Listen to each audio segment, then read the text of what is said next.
Agora vamos falar sobre a vida do autor.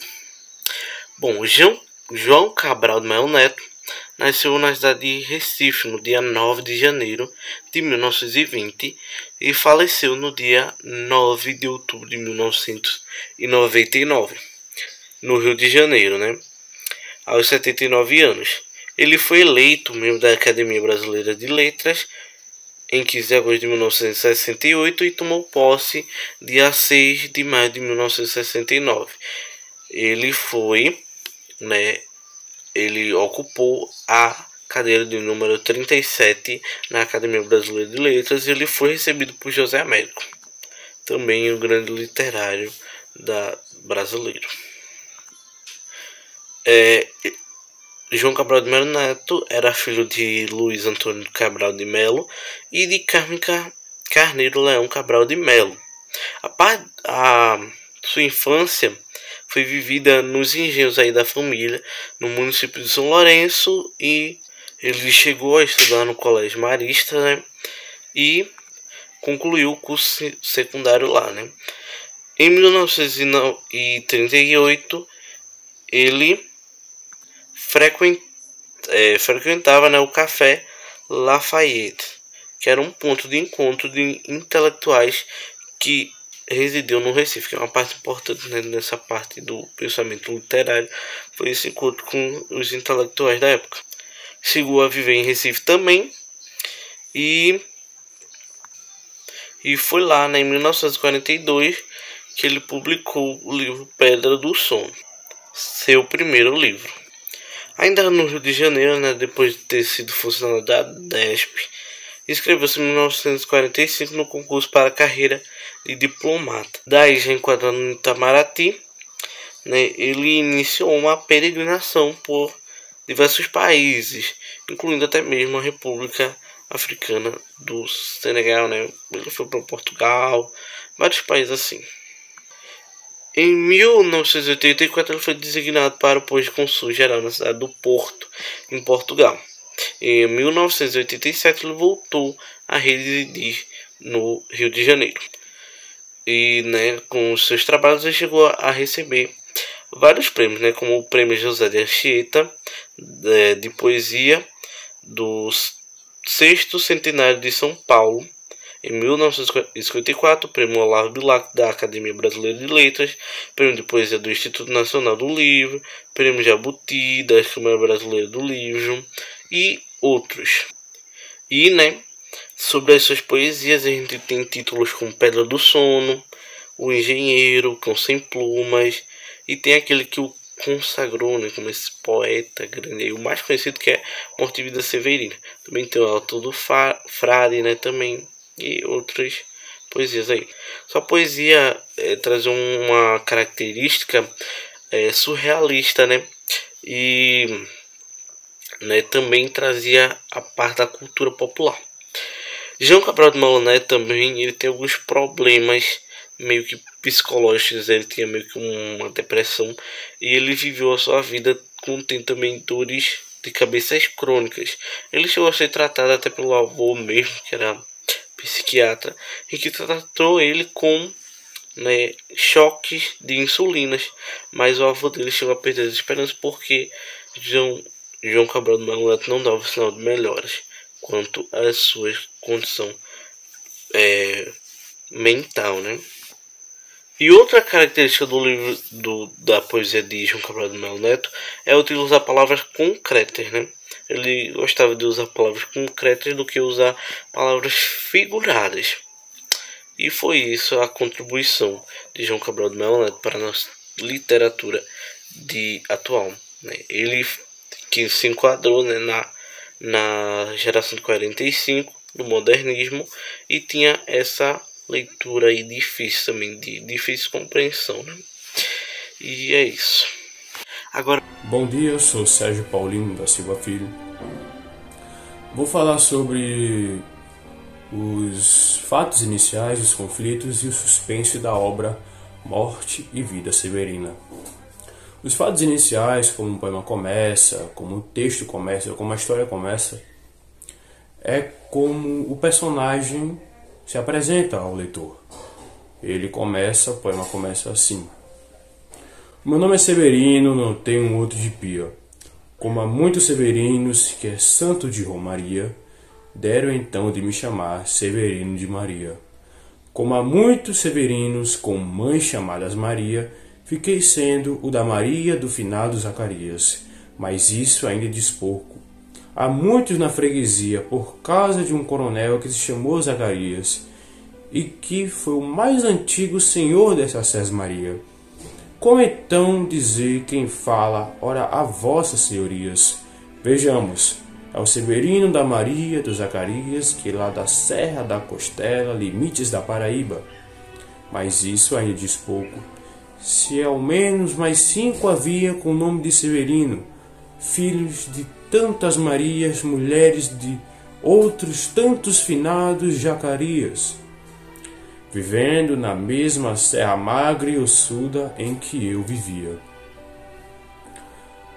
O personagem se apresenta, ele diz o seu nome, caracteriza o local onde ele nasceu ou onde ele vive. E eu observei um fato interessante quando eu li o começo do poema. Ele passa um sentimento de unidade. Não aquele sentimento de unidade bonito, positivo, que vemos em filmes, animes, séries, mangás ou até em filmes, onde estão lutando algum prol de uma causa justa ou um prol de um direito, ou até na vida real nós vemos isso. Pessoas que se unem e formam um só, ou tomam uma forma, escolhem uma forma, seja ela uma pessoa, um animal, ou até mesmo um objeto. Aquele sentimento de unidade positivo. Mas em morte e vida severina isso não acontece. Isso não é retratado de uma forma positiva. Eu diria que o mais parecido entre essa unidade negativa, é em Hunter x Hunter, quando é nos mostrado a cidade meteoro.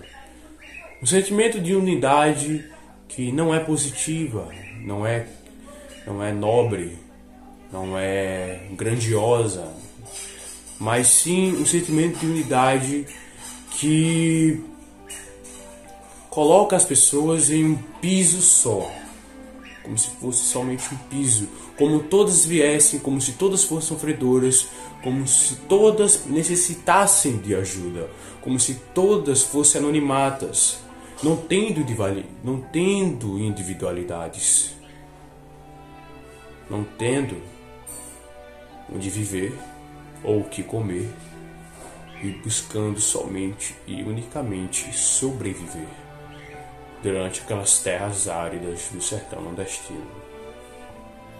Logo mais à frente, a gente se encontra, o conflito é baseado na jornada do nosso retirante até Recife, onde ele enfrenta os desafios, onde ele enfrenta a seca, quando já é mais acostumado, onde ele vê pessoas carregando outras, onde ele vê um funeral no sertão, onde ele vê 2 irmãos das almas, como ele mesmo fala, carregando o defunto para ser enterrado, morto de forma assassinada. Isso fica mais claro na parte em que se fala, onde ele tenta arrumar um emprego, para sustentar ou conseguir mais alguns suprimentos até completar sua viagem. E ele pergunta à senhora: muito bom dia, senhora, que nessa janela está. Sabe dizer se é possível algum trabalho encontrar? Trabalho aqui nunca falta a quem sabe trabalhar. O que fazia o compadre na sua terra de lá? Pois sempre fui lavrador de terra-mar. Não há espécie de terra que eu não possa cultivar.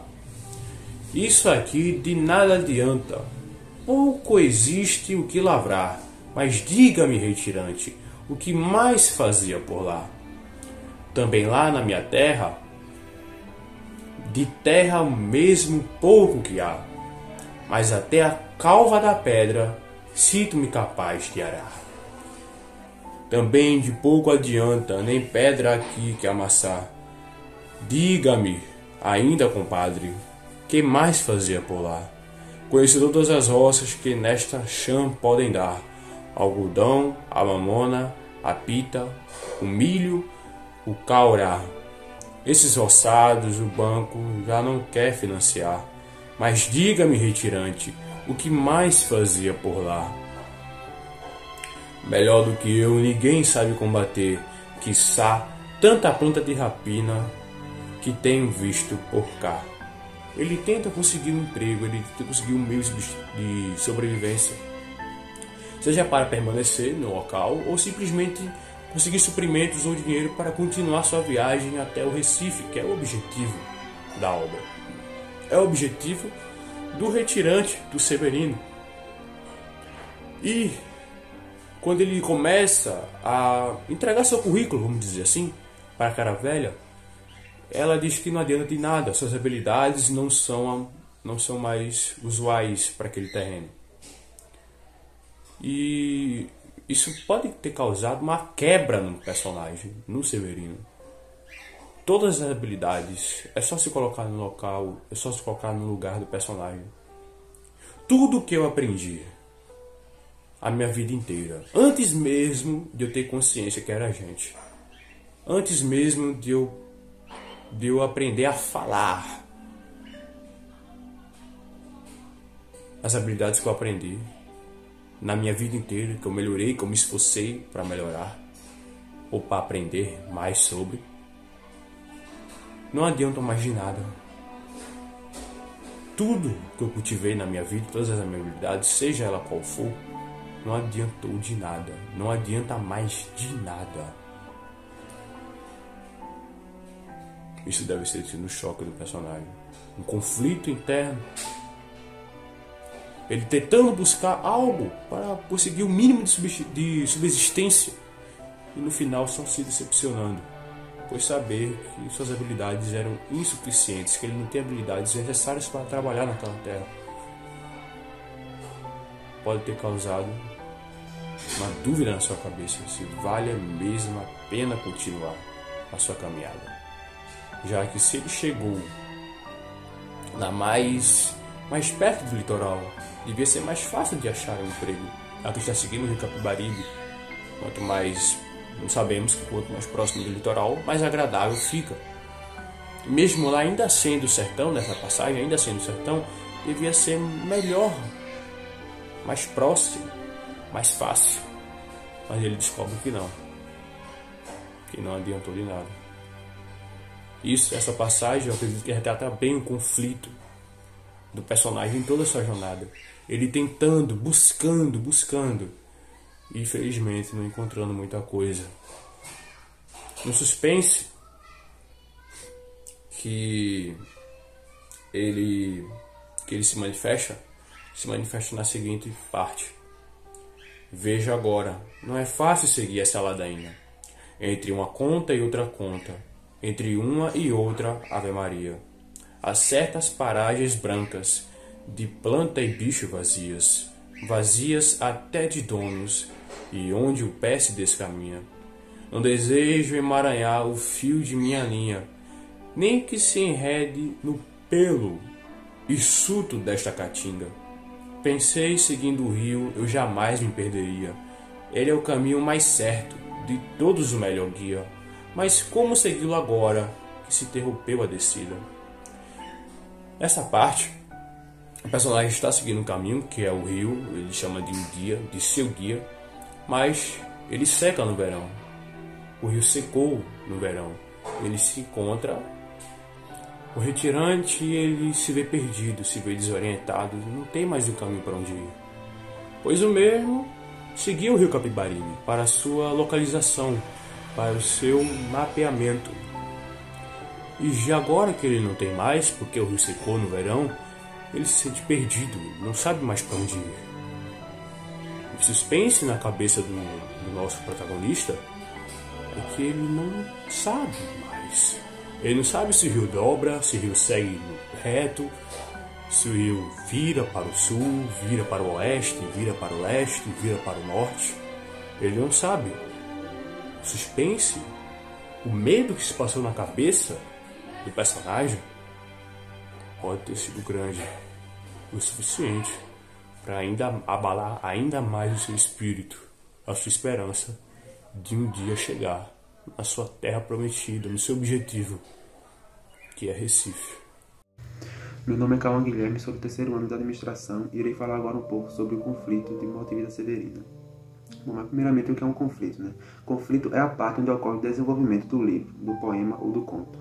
Mais resumido e explicativo, o conflito na literatura pode ser entendido como as diferentes situações e motivações enfrentadas pelo personagem principal, ou, que não é o caso de Morte e Vida Severina, por mais de um personagem ao longo da narrativa. Morte e Vida Severina tem 18 cenas no total, divididas em duas partes. As 12 primeiras cenas é a fuga da morte do Severino, e é aí que acontece o conflito do conto, do poema, né? Na primeira cena é basicamente ele se apresentando, mas já na segunda ele vê uma morte por emboscada. Na terceira cena o rio Capibaribe seca, que é para onde ele está seguindo para chegar no litoral, né, no Recife. Na cena seguinte ele vê um outro Severino sendo velado. Depois na cena 5 ele pausa para tentar arrumar um trabalho. Na cena 6 ele conversa com a rezadeira procurando um emprego, mas não consegue. E vai adiante, até que ele chega na zona da mata na cena 7, onde ele decide parar ali para ficar de vez, imaginando ser o melhor lugar para ele, e que não precisava mais ir para o Recife. Mas ele achou estranho porque não tinha ninguém trabalhando por lá, né? E aí que ele descobre que as pessoas não estavam ali porque estavam no funeral de um lavrador chamado Severino. Ele não decide ficar ali, vai em frente. Na cena 9 ele vê as esperanças morrendo. Na cena 10 ele chega finalmente em Recife. Bom, qual o clímax de Morte e Vida Severina? Bom, primeiramente, o que seria o clímax? Clímax é o ponto da narrativa em que a ação atinge seu momento crítico. É a situação de maior relevância, que tende a ser o final do conflito, normalmente um pouquinho antes do desfecho. Então, qual seria o clímax de Morte e Vida Severina? Acontece na cena 11, onde o Severino cogita o próprio suicídio. Ele vai para as águas do rio Capibaribe, ele pensa em se jogar e se afogar.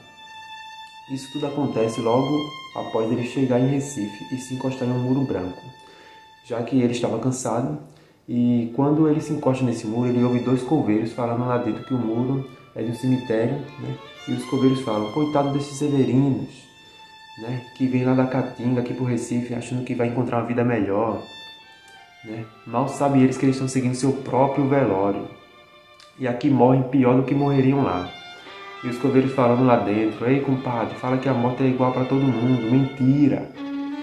Tem o cemitério do rico, tem o cemitério do pobre. Os ricos são enterrados de tal jeito, né? Com toda a pompa e circunstância. E os pobres, esses severinos que vêm lá da Caatinga, são colocados aqui, ó, de 2, 3, né, na mesma vala. Aí o Severino pensa: cara, foi tudo em vão. Eu vim de lá pra cá pra morrer pior do que eu morreria. Bom, qual o desfecho de Morte e Vida Severina, né? O desfecho começa a acontecer na cena 12, quando o Severino começa a conversar com o senhor José, mestre carpino. Aí ele pergunta: senhor José, vale a pena a vida? Não é melhor pular da ponte da vida pro rio da morte? Logo depois de ele ter cogitado o seu próprio suicídio. E quando o senhor José vai responder, chega uma mulher gritando: senhor José, mestre carpino, o que você está fazendo aí? Nasceu o seu filho Severino. E o Carpina vai lá ver seu filho e o Severino acompanha ele, né? E aí começa a segunda parte da peça, que é o nascimento do menino Jesus, Severino. Tem um anúncio do nascimento na 13ª cena, e na cena seguinte as visitas, né, a criança, e na cena seguinte as pessoas vão dar presentes para ele. Depois vem as ciganas fazer as previsões na cena 16, né, para a criança. E na cena 17 os vizinhos vão cantar loas, vão louvar aquele bebê, aquela criança que acabou de nascer, né? E daí na última cena acontece a exaltação à vida. O José Carpina olha para o Severino: ó Severino, se me perguntou lá na ponte se a vida vale a pena, ele mostra o filho: a vida sempre vale a pena. Mesmo sendo sofrida, a vida sempre vale a pena. Mesmo sendo uma vida sofrida, mesmo sendo uma vida severina. Aí o Severino desiste do suicídio, recupera a esperança na vida. Esse é o desfecho de Morte e Vida Severina. Sou Sérgio Paulino, terceiro administração, e irei falar sobre os personagens. Os personagens são apresentados no livro de uma maneira única. Os personagens no sertão, que ficam no sertão, como o próprio Severino, ele se apresenta de uma forma. Por exemplo, ele passa aquela ideia de comunização e unidade de um povo retirante que sai em busca de melhores oportunidades, seja para Recife ou para qualquer outra região, litoral, ou São Paulo, ou um grande polo, qualquer lugar melhor que o sertão. Já as pessoas que estão em Recife, por exemplo, o seu José de Carpina ou até mesmo os coveiros, não são apresentados passando por tantas dificuldades que nem os retirantes ou o próprio Severino, mas não ausentando a sua vida, dizendo que ela é fácil, dizendo que eles vivem do bem, do bom e do melhor. Eles também batalham para sobreviver, mas em comparação aos retirantes é uma carga menor. Já as pessoas que se adaptaram àquele ambiente, por exemplo, a benzedeira, e ela cita outros, né, de profissão que trabalham com a morte, os farmacêuticos, os médicos, os coveiros. Ela diz que eles ganham muito bem, eles são apresentados como pessoas que superaram os desafios, identificaram o que mais dava naquele lugar, a morte, e souberam usar a seu favor. E aqueles que trabalham com a morte são vistos, são descritos como bem estruturados, já que como a morte reina, a morte lá dá muito dinheiro. Voltando aos retirantes, eles são ainda não são tratados como unidade por meio de Severino, além do seu nome significar, né, uma vida severa, uma morte severa, morte severina, uma vida severa, vida severina. Ainda quer dizer algo não só do sofrimento do corpo, mas também da alma e do coração e da mente, já que suas esperanças ao encontrar um lugar melhor para sobreviver, um lugar simplesmente mais fácil de sobreviver, é arrancada conforme eles avançam no decorrer da história. Os antagonistas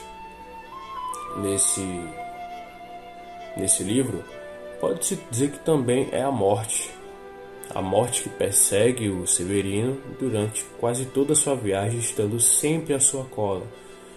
Isso é mostrado quando o Severino para os dois irmãos das almas, que quando estão carregando defunto, eles falam que morreram de morte matada, entre aspas, de morte matada. Ele diz que ele não tinha muitas terras, não tinha muita coisa para que houvesse motivo de assassinato por disputa de terras, mas mesmo assim ele morreu, dado então o primeiro fator de morte, a extrema violência. Além de outros fatores como a seca, a grande temperatura, a falta de calçados para sua proteção, já que sabemos que o sertão nordestino não é um ambiente fácil e muito provavelmente pode ter algum escorpião extremamente venenoso e uma cobra, e sabemos que tanto naquela época e tanto para aquele ambiente encontrar uma cura não seria nada fácil. Os antagonistas, o principal é a morte, de longe, e o Severino, sim, ele muda no decorrer da história. Ele chega no Recife, fica sem esperanças após os coveiros exprimirem suas ideias de que era melhor os retirantes se suicidarem, se jogando da ponte do rio Capibaribe, já que é o guia deles, então poderia ser muito bom seu destino final e não daria trabalho. Ele se vê meio que seguindo o conselho deles, não por beleza, mas sim por ser a única opção. Eu chego aqui, não tenho emprego, não tenho comida, não tenho nenhuma chance de sobrevivência, e sabendo disso, é muito pior a pessoa morrer de fome por não ter o que comer do que morrer de fome por não poder comer. São coisas muito diferentes. Ter e não poder, e não comer porque não tem. E enfim, ele se vê nesse mar de depressão profunda e pensa e cogita seriamente no seu suicídio. até que o seu José, São José de Carpina, ele conversa com o Severino, conversa com o retirante e tenta acolhê-lo, tenta consolá-lo de todas as suas mágoas. A prova disso é que ele realmente repensa no seu suicídio e descarta a possibilidade, principalmente quando o filho de seu José nasce. É aí que ele meio que toma um fôlego a mais para não se matar. E no final de tudo, o Severino faz uma pergunta que deixa o senhor intrigado e ele dá a seguinte resposta, meio que simbolizando, que concretizando o sentimento de ele querer ter uma nova esperança, mesmo ela sendo destruída várias e várias vezes ao decorrer do poema. E não há melhor resposta que o espetáculo da vida. Vê-la desfiar seu fio, que também se chama vida. Vê a fábrica que ela mesma teimosamente se fabrica. Vê-la brotar como há pouco em nova vida explodida. Mesmo quando é assim pequena a explosão, como a corrida, mesmo quando é uma explosão como a de pouco franzina, mesmo quando é a explosão de uma vida severina. Morte e Vida Severina retrata a trajetória de Severino, que deixa o sertão nordestino, que foi o local onde ocorreu a obra, em direção ao litoral, em busca de melhores condições de vida. Severino encontra pelo caminho outros nordestinos que passam pelas mesmas privações impostas no sertão. A aridez da terra e as injustiças contra o povo são percebidas em medidas nada sutis do autor. Assim, ele retrata que passou por um enterro de um homem que foi assassinado a mando de latifundários. Ele assiste a várias mortes e, de tanto vagar, termina a descobrir que é justamente ela, a morte, a empregadora do sertão. É a ela que devem os empregos do médico aos coveiros e dos rezadeiros aos farmacêuticos. José Manuel, terceiro ADM, e vou falar sobre o tempo na referida obra. O tempo na referida obra é cronológico, que ele tem como consequência o movimento de translação e rotação da Terra, ou seja, ele é referido a minutos, horas, dias, o verão, o inverno. E temos como exemplo no poema que retrata os irmãos das almas. Portamos enquanto é noite, irmão das almas, que é melhor lençol do mortos, noite fechada. Vemos isso também no que se refere ao poema da Mulher da Janela. Muito bom dia, senhora, que nessa janela está. Sabe dizer se é possível algum trabalho aqui encontrar? Olá. Meu nome é Matheus Tales, sou do terceiro ano de administração e eu irei falar sobre o narrador da obra. O narrador da obra está em primeira pessoa. É notável perceber isso em várias partes do texto e logo no começo mesmo já é compreendível isso. No trecho, o meu nome é Severino, não tenho outro de pia. Ele está se referindo a ele mesmo. O meu nome. Tá? Em primeira pessoa, é um narrador personagem que participa da história, segue como um diálogo a história.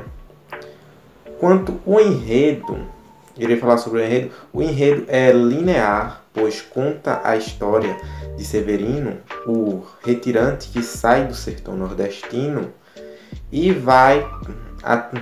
segue o rio Capibaribe e vai até chegar em Recife.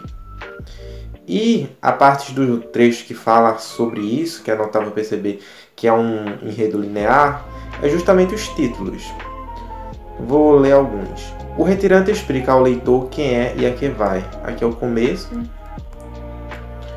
Encontra dois homens carregando um defunto numa rede aos gritos de irmão das almas, não fui eu que matei não. O retirante tem medo de se extraviar, porque seu guia, o rio Capibaribe, cortou com um verão. Na casa que o retirante chega, estão cantando, excelências para um defunto, enquanto o homem do lado de fora vai parodiando as palavras dos cantadores. E nisso se vai pelo poema todo, até ele chegar em Recife. O discurso que mais se predomina na referente obra é o discurso direto, a qual se apresenta a transcrição dos personagens com a participação do narrador. E temos como exemplo no poema onde o retirante chega à zona da mata. Bem, diziam que a terra se faz mais branda e macia quanto do litoral a viagem se aproxima. Agora, afinal, cheguei nessa terra que diziam, como é uma terra doce para os pés e para a vista. Olá, meu nome é Matheus Tales, do terceiro ano de administração, e eu irei falar sobre as funções de linguagem, as 6 funções de linguagem, que é a emotiva, a conotativa, denotativa, fática, poética e metalinguagem. Bom, a primeira que eu irei começar falando é sobre a emotiva. É quando passa a emoção do emissor da mensagem, traduz aquela emoção. E o trecho que eu peguei do livro foi quando os coveiros estão discutindo, quando o retirante chega lá e os coveiros estão discutindo sobre o trabalho dele, os salários, essas coisas. E o trecho é o seguinte: o dia de hoje está difícil, não sei onde vamos parar, deviam dar um aumento, ao menos aos deste setor de cá. As avenidas do centro são melhores, mas são para os protegidos, há sempre menos trabalhos e gorjeta pelo serviço. E é mais numeroso o pessoal. Bom, dessa forma é notável que meio que ele está indignado com o quanto que ele ganha, o trabalho dele. Bom, a próxima é a conotativa ou apelativa. E o trecho que eu escolhi foi: aprenderá a engatear por aí com aratos, aprenderá a caminhar na lama com ganhamuns, e a correr o ensinarão os anfíbios, caranguejos, pelo o que será anfíbio, como a gente daqui mesmo. Bom, não é como se a criança fosse meio que aprender a engatear com os aratos ou a caminhar na lama com os ganhamuns. Então eu coloquei essa daqui como conotativa, já que não está em seu sentido real, está mais como uma apelação mesmo. E a próxima é a referencial ou a denotativa, a função de linguagem. O trecho que eu escolhi foi um dos trechos dos títulos dos capítulos, já que meio que demonstra a ideia central mesmo, fala sobre o seu sentido real. E o que eu peguei foi essa: o retirante chega à zona da mata, que o faz pensar outra vez em interromper a viagem. Bom, a próxima função de linguagem é a metalinguística, que meio que explica o seu próprio código. E o trecho que eu peguei foi esse: mas para que me conheçam melhor, vossas senhorias, e melhor possam seguir a história de minha vida, passo a ser Severino, em que vossa presença emigra. Bom, eu coloquei esse daqui pois meio que ele está falando meio que dele mesmo, e ele sabe meio que está dentro de uma história, está explicando a sua história, vai contar a sua história por meio do diálogo. E a próxima linguagem é a fática, que é basicamente uma conversa. Bom, tende a tentar meio que deixar a conversa viva, ficar puxando mais discurso para continuar falando. E o trecho que eu escolhi foi esse: muito bom dia, senhora, que nessa janela está. Sabe dizer se é possível algum trabalho encontrar? Trabalho aqui nunca falta, a quem sabe trabalhar, o que fazia o compadre na sua terra de lá. E a última função de linguagem que eu peguei aqui é a função poética, e a que eu escolhi o trecho que eu escolhi foi justamente esse. E não precisava de dinheiro, e não precisava coveiro, e não precisava oração, e não precisava inscrição. Bom, eu peguei esse daqui já que a linguagem poética é feita pela sua estrutura. E além de estar na estrutura assim do poema, a gente nota as rimas no final. E o primeiro verso rima com o segundo, com o eiro, o final eiro. E o terceiro rima com o quarto, com o final são. São rimas emparelhadas, já que seguem a ordem. E agora eu vou apresentar 6 estruturas de orações compostas na parte de clímax da obra, né? De Morte e Vida Severina. E para isso eu vou falar aqui só os títulos, né? Porque o livro é dividido em vários títulos. Não vou colocar a página para não entrar em discordância aí, né? A página do livro físico e a página do livro em PDF. Então, a primeira estrutura a gente encontra aqui nesse título. O retirante resolve apressar o espaço para chegar ao Recife.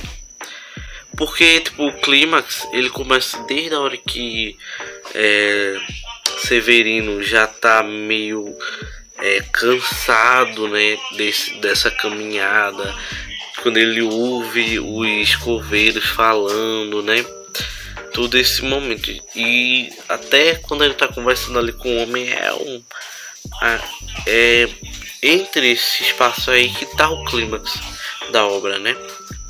Então a primeira estrutura eu vou tirar desse título aqui: o retirante resolve apressar o espaço para chegar logo ao Recife. E a frase que eu peguei foi essa daqui, ó: se na serra vive 20, se alcançar a tal medida, o que pensei retirando foi estender um pouco ainda.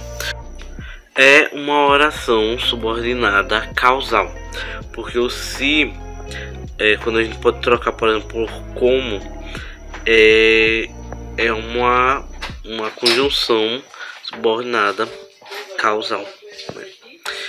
A segunda ainda do mesmo título: agora que compreendo por que em paragens tão ricas o rio não corta em poços como ele faz na Caatinga. É uma oração subordinada adverbial comparativa. A gente tem o como aí, né, que é uma oração com uma conjunção comparativa. Aí tem ainda no mesmo título: fim do rosário de nomes que além do rio enfia.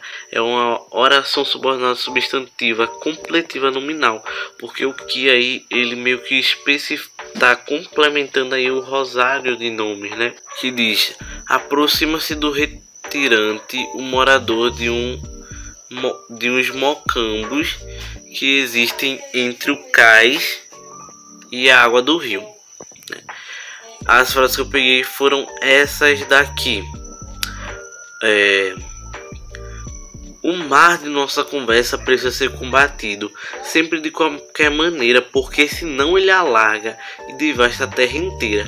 É uma oração coordenada, sintética, explicativa, porque a gente tem um porquê aqui que é uma conjunção coordenada explicativa. E a gente tem outra aqui também: sei que a miséria é mar largo, não é como qualquer poço, mas sei que para cruzá-lo vale bem qualquer esforço. É uma oração subordinal adverbial concessiva, porque a gente tem aí, ó, a presença do mais, que traz uma ideia contrária, né? A última é essa daqui, que eu peguei do título: uma mulher da porta de onde saiu o homem anuncia-lhe o que se verá, né? Que ela fala assim: e estás aí conversando, pois sabeis que ele é nascido. É uma explicativa, né? A gente tem o pois aí, né, que é uma conjunção coordenada explicativa. Agora vamos falar sobre os personagens. O primeiro personagem é o Severino. O Severino, né, vai na primeira página se apresentar. Vai ser uma tarefa difícil porque onde ele mora, né, no sertão, tem muitos severinos, né? Não é todo mundo, né? Porque tem gente que acha tá classificando como todo mundo, não. E ele ainda faz uma brincadeira com uma questão de quem não ser severino vive uma vida severina, de ser severa, né? E ele tenta ali se apresentar de uma forma de se diferenciar dos outros severinos. A classificação que ele dá, que mais específica dele, que ele conseguiu chegar, foi isso aqui, ó. Vejamos, é o Severino de Maria do Zacarias, lá da Serra da Costela, limites da Paraíba. Porém, ele ainda vê que ainda não é tanto específico, ainda existem muitas outras pessoas com essas muitos severinos com essa mesma característica. Aí ele acaba sendo o severino que na nossa presença imigra, né? Ele vem dizer aqui. E ele diz que eles são iguais em tudo, até na vida e na morte severina. Aí ele explica aqui que a morte severina morremos de morte igual, mesmo a morte severina, que é a morte de que se morre de velhice antes dos 30, de emboscada antes dos 20, de fome um pouco por dia. Ele ainda diz que essa condição espera ele antes do ventre. Quando ele encontra a benzedeira, a gente vê que ele tem várias experiências com a terra, né? Que sabe trabalhar com lavoura, essas coisas. E eu vou falar aqui um dos textos, né? Pois fui sempre lavrador de terra-mar. Não há espécie de terra que eu não possa cultivar. Ele tem muitos trabalhos, tem muitas experiências de trabalho manual, né? E trabalhar com a terra. E era exatamente por isso que ele estava nessa caminhada, através de uma procura de água, de uma terra boa de plantar. Mas ele vê que as terras já estão sendo ocupadas pelos latifúndios, pelas usinas de açúcar, né? E é isso, e ele é um cara muito esperançoso também. A gente vê que ele faz toda essa caminhada na esperança disso, né? E essas são as características do Severino. Agora, o Severino, né, chega ao mangue e ele encontra com um tal de seu José, mestre Carpina, né, que habita, né, o mangue. Vive através da coleta ali de ostras, né? Essas coisas que tem no mangue, caranguejos, essas coisas. E ele tem uma parte importante porque é ele que faz com que Severino tenha uma maior reflexão sobre o rumo que ele vai tomar da vida dele, porque Severino ele já tinha começado a desistir, queria até se suicidar, né, jogar no rio. E é esse seu José Mendes Carpina que vai ter essa conversa com o Severino e que vai fazer ele ter uma reflexão maior, que vai acalentar ali o Severino. E agora é uma das partes mais importantes do livro, que é a parte que vai chegar uma mulher lá para Sr. Carpina. Ela tem essa função de anunciar a criança que vai nascer, anunciar a esperança, né? Porque essa criança representa a esperança para esse povo da morte e vida severina, né? Aí a gente vê, né, que aparecem na casa do homem ali uns amigos e duas ciganas. Esses amigos aí vão ser aqueles que vão dar o presente, né? E com toda a sua humildade dão os presentes para o menino. E a gente vê aqui, ó, a humildade deles nessa parte aqui, ó. Todo o céu e a terra lhe cantam louvor. Foi por ele que a maré esta noite não baixou. Eles começam a cantar. Aí depois eles começam a dar presente. Minha pobreza tal é que não trago presente grande. Trago para a mãe caranguejos pescado por esses mangues, mamando leite e lama, conservará